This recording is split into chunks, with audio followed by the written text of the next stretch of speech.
Santa Margarita de Alacoque. Santa Margarita María nació el 25 de julio de 1647, en Janots, Borgoña. Fue la quinta de 7 hijos de un notario acomodado. A los 4 años Margarita hizo una promesa al Señor. Sintiéndose inspirada rezó: «Oh Dios mío, os consagro mi pureza y hago voto de perpetua castidad». Aunque ella misma confesó más tarde que no entendía lo que significaba las palabras voto o castidad. Cuando tenía 8 años, murió su padre. Ingresaron a la niña en la escuela de las Clarisas Pobres de Charolles. Desde el primer momento, se sintió atraída por la vida de las religiosas en quienes la piedad de Margarita produjo tan buena impresión, que le permitieron hacer la primera comunión a los 9 años, lo cual no se acostumbraba en aquella época. 2 años después, Margarita contrajo una dolorosa enfermedad reumática que la obligó a guardar cama hasta los 15 años. Por este motivo tuvo que regresar a su casa. Ya de regreso, Margarita, que estaba muy enferma, y sin tener un remedio seguro, buscó alivio en la Virgen Santísima. Le hizo una promesa de que si ella le devolvía la salud se haría una de sus hijas. Apenas hizo la promesa, recobró la salud. Dice Santa Margarita: recibí la salud, y una nueva protección de esta señora, la cual se declaró dueña de mi corazón, que mirándome como suya, me gobernaba como consagrada a ella, me reprendía mis faltas y me enseñaba a hacer la voluntad de Dios. Además de la salud, esta promesa logró en Margarita un profundo sentido de unión con la Virgen, quien, desde ese momento, empezó a dirigir toda su vida. Pero no sin dificultades. Apenas comencé a gozar de plena salud, recordará más tarde Margarita, me fui tras la vanidad y afecto de las criaturas, halagándome que la condescendiente ternura que por mí sentían mi madre y mis hermanos me dejara en libertad para algunas ligeras diversiones y para consagrar a ellas todo el tiempo que deseara. La Virgen la reprende severamente cuando la veía dispuesta a sucumbir en la terrible lucha que sostenía en su interior. Estando en una ocasión rezando el rosario sentada, se le presentó la Virgen ante ella y le dijo: «Hija mía, me admiro de que me sirvas con tanta negligencia». Y causaron tal impresión estas palabras en la vida de Margarita, que le sirvieron de aviso para toda su vida. Pero la Virgen es también ternura y consuelo. Un día le dijo a Margarita: «Nada temas, tú serás mi verdadera hija, y yo seré siempre tu buena madre». Santa Margarita María hizo voto a la Virgen de ayunar todos los sábados y de rezar el oficio de su Inmaculada Concepción. Viendo su deseo de radical entrega, la Stma Virgen le ayuda a alcanzar su meta. Las cosas en la casa de Margarita no iban muy bien.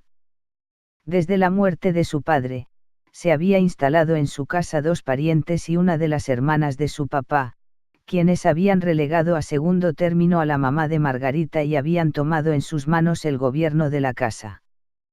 Y así no tenían autoridad alguna, ni Margarita ni su mamá en la casa. Era una guerra continua ya que todo estaba bajo llave, de tal modo, que ellas no podían hacer nada sin el permiso de sus parientes. Margarita entonces empezó a dirigir todos sus afectos, su dicha y su consolación en el Santísimo Sacramento del altar. Pero ni siquiera esto le fue posible libremente, ya que la iglesia de su pueblo quedaba a gran distancia y Margarita no podía salir de la casa sin el permiso de sus familiares. En repetidas ocasiones un familiar le daba permiso y otro se lo negaba. Pero si Margarita sufría por su situación, era más todavía el sufrimiento que le causaba al ver la condición de su madre. Ella, enferma con una erisipela en su cabeza que le producía una hinchazón e inflamación muy peligrosas, se veía continuamente cerca de la muerte.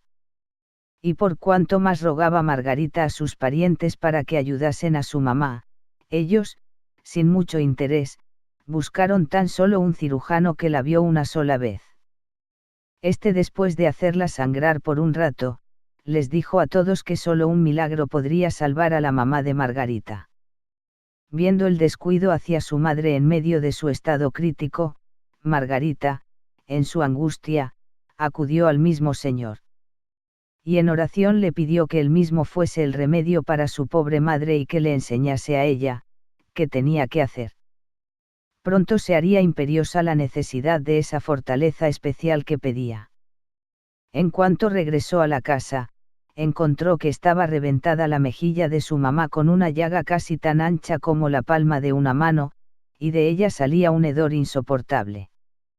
Venciendo su natural repugnancia a las heridas, Margarita curaba todos los días la llaga de su mamá, teniendo varias veces que cortar mucha de su carne podrida. Durante todo el tiempo de la enfermedad, Margarita apenas dormía y comía muy escasamente. Pero no dejaba de dirigirse al Señor y le decía con frecuencia: «Mi soberano Maestro, si vos no lo quisieras, no sucedería esto, pero os doy gracias de haberlo permitido para hacerme semejante a vos». Y así iba creciendo en Margarita un gran amor a la oración y al Santísimo Sacramento. Ella se lamentaba, pues sentía que no sabía cómo orar, y fue el mismo Señor quien le enseñaba. Él la movía a arrodillarse ante él y pedirle perdón por todas sus ofensas, y después de adorarlo, era el mismo Señor quien se le presentaba en el misterio que él quería que ella meditase. Y consumido en él, crecía en ella el deseo de solo amarlo cada vez más. Cuando su madre y sus parientes empezaron a hablarle de matrimonio, la joven Margarita no podía sino sentir temor, pues no quería en nada ir en contra de aquel voto de entrega exclusiva a Dios que una vez había pronunciado. Pero era grande la presión, ya que no le faltaban pretendientes que querían empujarle a perder su castidad. Por otro lado, su madre le insistía. Llorando, ella le decía a Margarita que no tenía más esperanzas para salir de la miseria en que se hallaban más que en el matrimonio de Margarita, teniendo el consuelo de poder retirarse con ella tan pronto como estuviera colocada en el mundo. Todo esto fue muy duro para Margarita, quien sufría horriblemente. El demonio la tentaba continuamente, diciéndole que si ella se hacía religiosa, esta pena mataría a su mamá. Mas por otra parte, la llamada de Margarita a ser religiosa y el horror a la impureza no cesaban de influenciarle, y tenía, por gracia de Dios, continuamente delante de sus ojos, su voto, al que sentía que si llegase a faltar, sería castigada con horribles tormentos. Pero, la ternura hacia su madre comenzó a sobreponerse con la idea de que, siendo aún niña cuando hizo el voto, y no comprendiendo lo que era, bien podría obtener dispensas. Comenzó pues Margarita a mirar al mundo y a arreglarse para ser del agrado de los que la buscaban. Procuraba divertirse lo más que podía. Pero durante todo el tiempo en que estaba en estos juegos y pasatiempos, continuamente el Señor la llamaba a su corazón. Cuando por fin ella se apartaba un poco para recogerse, el Señor le hacía severas reprensiones ante las cuales sufría horriblemente. Dice Santa Margarita: me lanzaba Jesús flechas tan ardientes, que traspasaban mi corazón y lo consumían, dejándome como transida de dolor. Pasando esto, volvía a mis resistencias y vanidades. En una ocasión Jesús le dijo: te he elegido por esposa y nos prometimos fidelidad cuando hiciste el voto de castidad. Soy yo quien te motivo a hacerlo, antes de que el mundo tuviera parte en tu corazón. Y después te confié al cuidado de mi Santa Madre, para que te formase según mis designios. Finalmente el Divino Maestro se le aparece todo desfigurado, cual estaba en su flagelación, y le dice: y bien querrás gozar de este placer, yo no gocé jamás de ninguno, y me entregué a todo género de amarguras por tu amor y por ganar tu corazón, ¿querrás ahora disputármelo? Comprendió ella que era su vanidad la que había reducido al Señor a tal estado. Que estaba ella perdiendo un tiempo tan precioso, del cual se le perdería una cuenta rigurosa a la hora de su muerte. Y con esta gracia extraordinaria, revivió en ella el deseo de la vida religiosa con tal ardor, que resolvió abrazarla a costa de cualquier sacrificio, aunque pasarían 5 años antes de poder realizarlo. Cuando sus parientes por fin se dieron cuenta de la firmeza de Margarita, la enviaron a la casa de unos de sus tíos que tenían una hija religiosa de la Orden de las Ursulinas.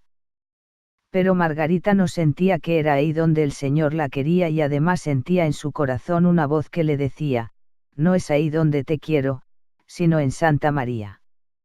Una vez, viendo ella un cuadro de San Francisco de Sales, le pareció que le dirigía una mirada tan paternalmente amorosa, llamándola a ser su hija. Sintió que debía ella ser de la orden que este santo había fundado junto con Santa Juana de Chantal, las visitandinas. Además, sentía mucha atracción hacia esta orden porque llevaba el nombre de María Santísima, las visitantinas, en honor al misterio de la visitación. Después de muchas dificultades en convencer a sus parientes de que ella quería entrar en el convento de la Visitación, por fin logró Margarita lo que tanto deseaba, y eligió a Paray. En cuanto entró al locutorio del convento de Paray, oyó en su corazón un voz, aquí es donde te quiero. Su hermano le regaló la dote y Margarita ingresó en el convento de la Visitación de Paray-le-Monial el 20 de junio de 1671. Transcurridos 2 meses de postulantado, tomó el santo hábito el 25 de agosto de 1671. Dijo entonces, mi divino maestro me dio a entender que estábamos en días de nuestros desposorios, los cuales le daban un nuevo imperio sobre mí. Enseguida me dio a conocer que, a imitación de los amantes apasionados, no me daría a gustar, durante este tiempo, sino lo que había de más dulce en la suavidad de las caricias de su amor. La joven novicia se mostró humilde, obediente, sencilla y franca en el noviciado. Según el testimonio de una de sus connovicias, edificó a toda la comunidad por su caridad para con sus hermanas, a las que jamás dijo una sola palabra que pudiese molestarles, y por la paciencia con que soportó las duras reprimendas y humillaciones a las que fue sometida con frecuencia. En efecto, el noviciado de la santa no fue fácil. Por ejemplo, por más que le pidiese su superiora, le era imposible a Margarita practicar la meditación discursiva. Ella cuenta, por más esfuerzos que hacía yo por practicar el método que me enseñaban, acababa siempre por volver al método de mi divino maestro, aunque no quisiese. Este le causaba mucho dolor ya que su mayor deseo era de obedecer a su superiora. También hubo otra situación que fue causa de gran abnegación para Margarita. Se trata de una natural repugnancia que tenía toda la familia de Margarita hacia el queso. Era tanta la aversión que tenían al queso, que el hermano de Margarita pidió expresamente a las hermanas que no le obligasen a Margarita jamás el tener que comerlo. Pero ya en el convento, se dio todo lo opuesto. Margarita, por obediencia tenía que comer queso. Al principio no podía por las náuseas que le daban y salía corriendo. Pero le suplicaba a su señor que le ayudase ya que ella no quería ser diferente de las demás en nada. Con gran esfuerzo de su parte, Margarita logró comer queso. Cosa que ofreció como sacrificio por más de 10 años. Otra dificultad para Margarita fue el hecho de su propia vida tan sobrenatural. Pues sus superiores le indicaban que esas formas de espiritualidad no iban con el espíritu de la visitación. Miraban con recelo sus experiencias como sujetas a la ilusión y al engaño. Y así dudaban sus superioras el permitir que Margarita hiciese sus votos de profesión y le mandaron que le pidiese al Señor que la hiciese útil a la santa religión por la práctica exacta de todas las observancias. Esto Margarita lo llevó al Señor y él le respondió: di a tu superiora que te haré más útil a la religión de lo que ella piensa, pero de una manera que aún no es conocida sino por mí. Y en adelante adaptaré mis gracias al espíritu de la regla, a la voluntad de tus superioras y a tu debilidad, de suerte que has de tener por sospechoso cuanto te separe de la práctica exacta de la regla, la cual quiero que prefieras a todo. Además, me contento de que ante